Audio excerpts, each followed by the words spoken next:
I've ran small teams of 3 up to 110 plus employees doing multiple 9 figures in new business sales each year, and have won tons of awards like President's Club. But I've also made a ton of mistakes in sales leadership that have easily cost me and my companies tens of millions of dollars. Today, I'm going to share these 7 of my biggest leadership mistakes that caused my sales team to fail so you can avoid them as a founder or sales team leader.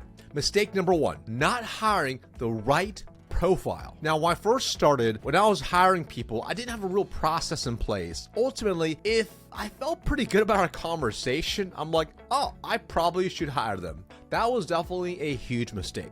For example, there was this guy, obviously not going to say their name, but I had a great rapport with him. He did a great job answering the cookie cutter questions that was provided for me, and I felt like I jived really well with him. On top of that, we had this indirect connection where I knew his cousin from school, so I just felt like this is just like a match made in heaven, and I brought them on board. After I brought them on board, I was really excited, and pretty quickly I found out I had made a mistake.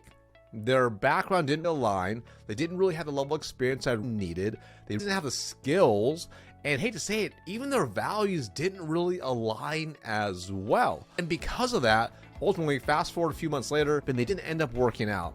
And I basically wasted their time and my time. And it cost me easily millions of dollars in that time frame, from the cost of lost deals to hiring to have them replace them, because now I had to waste another 3 to 6 months looking for somebody new. Now, fortunately, I've learned from making mistakes like this, and I hate to say I made it only one time, but I made them multiple times. But really, the solve is quite simple. It is to get really crystal clear on exactly who the hiring profile you're looking for, and being really clear on exactly what criteria that they have in place that you want to vet out before you bring them on board. And there must be a good reason behind it. Some things to think about as well, like their past job experience, what type of results they've received so far, their mission, the actual value system they have, to how they fit in with the rest of the team as well. So you want to be clear and have a hiring profile or scorecard that you can align in an interview to ensure they match a certain profile. This way, it just increases your chances of success if you decide to bring them on board. Now, one quick side note, I also realized that mistake I made early on is also what's known as the halo effect, meaning you pull one attribute from the background and you put almost a halo over them, and everything else is a pink flag or red flag you completely avoid. And I had done that because I know his past background. So you want to be really aware that even when you're building out your profile, to be really clear on those specific criteria you want to have, but ensure none of them is creating a halo effect. So for example, the mistake I see some SaaS leaders make is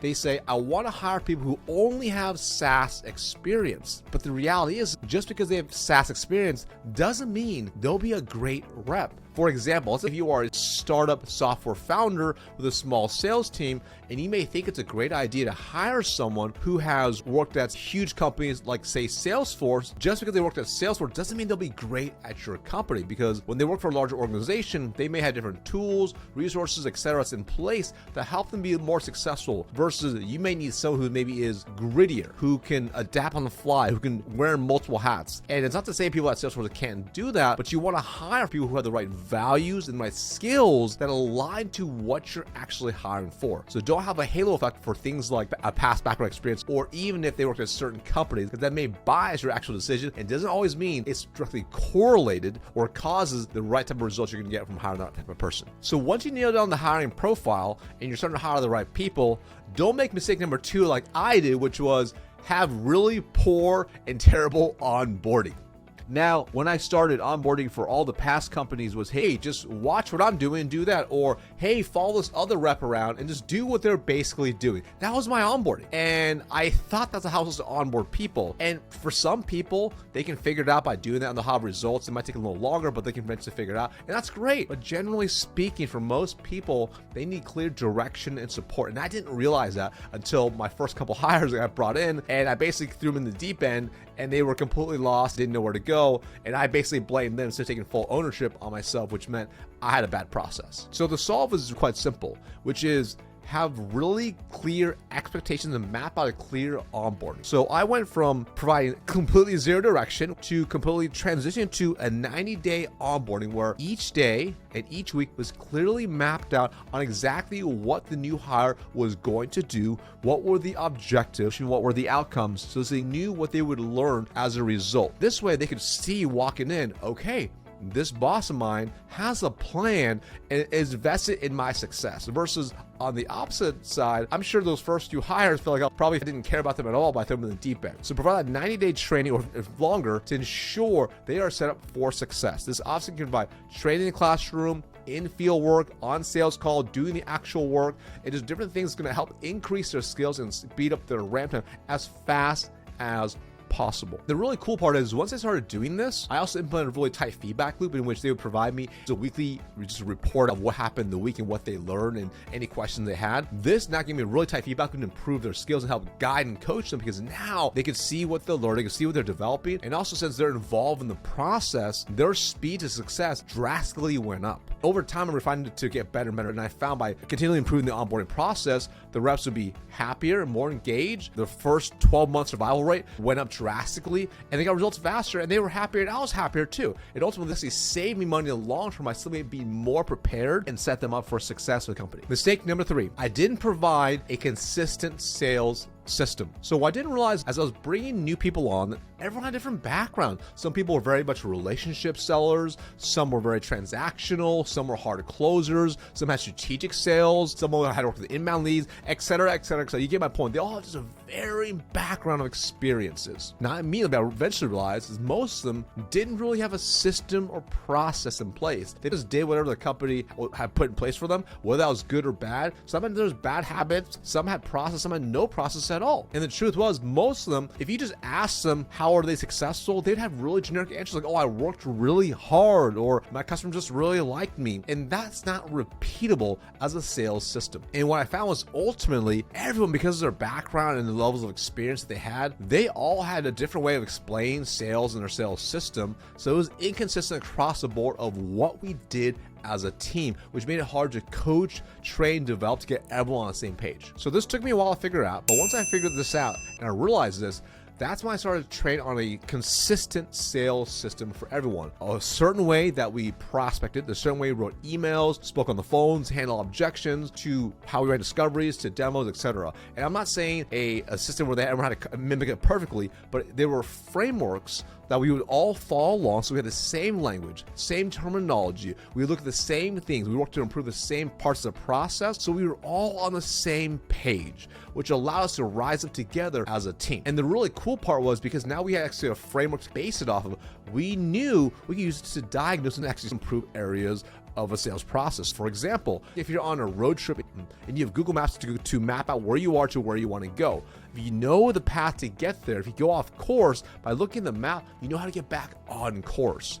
And that's what a sales system really was for our sales team. This allowed repeatability and scalability. And I'll give you a really simple example. I remember taking over a team in 2012, and because I had already learned my mistakes from this situation here, I built a sales system for my team. So I started training them on the system on what I was doing before, get them all on the same page so that we have common language and bond. But on top of that, new hires that came in, I put them through the same system. And it was also a little bit easier because they're new, follow what I was already going to do. And that was really powerful. And it got to a point where after another year or two passed, and we kept producing these top performers, other leaders would send their reps to my team because they knew when reps went through my system, they came out a rock star. So it became a very consistent and scalable system because we train on process and framework, which is scalable versus each rep doing whatever they want to do and being all over the place. Because when you have the frameworks in place and then each rep can add in their own flavor, now it becomes the next level because at least the baseline is the same for everyone else. Mistake number 4 that I was making: inconsistent ongoing training.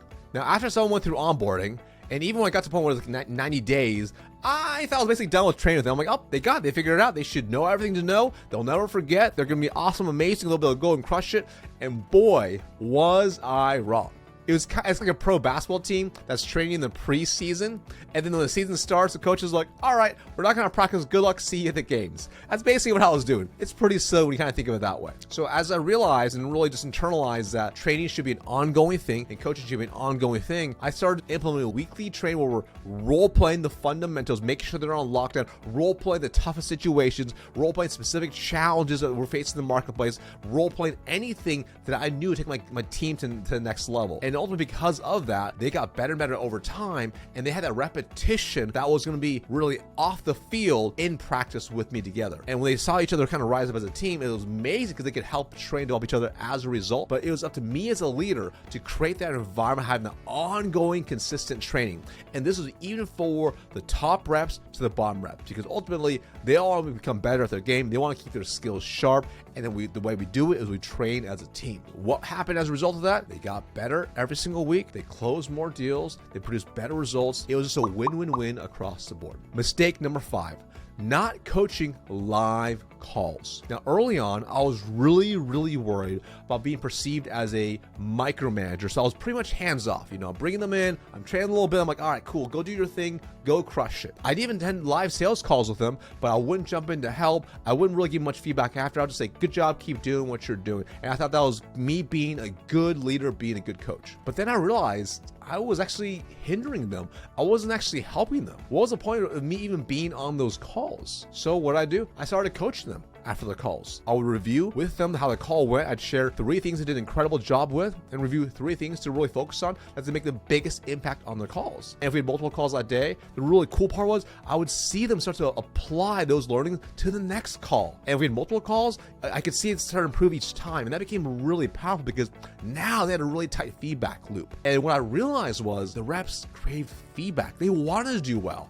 They were already working their tails off to be in that meeting. They definitely wanted to go as well as possible, actually move the deal forward versus just run a meeting. So fortunately, it's a very simple solve, but I started consistently every single week. I was in the field with my reps 3 to 4 days a week, full sales calls with them, seeing what's going on, coaching them, after, coaching them before, taking over parts to show them how to do certain things well. So this way, they can see it live in the field, things we discussed in theory in the actual calls now to actually improve. And the really beautiful part about today's time is if you're running virtual calls, you can listen to call recordings as well. So if you can't be on there live, you can do call recordings. That's what I do with my team. It's amazing for coaching and guiding them, helping them become more successful, because ultimately your number one job as a leader is to make your team successful. And when they are successful, you are more successful. Mistake number 6, not measuring the right metrics. Early on, I was taught to look at very simple metrics such as number of deals and total revenue. But the issue is that only tells you one part of the story. It doesn't tell you how efficient a rep or team actually is. I realized there are no leading indicators, so things that are going to predict future success, and only lagging indicators, which are metrics that show past results that you can't change anyways. And I personally started to measure things such as number of cold calls, connect rate,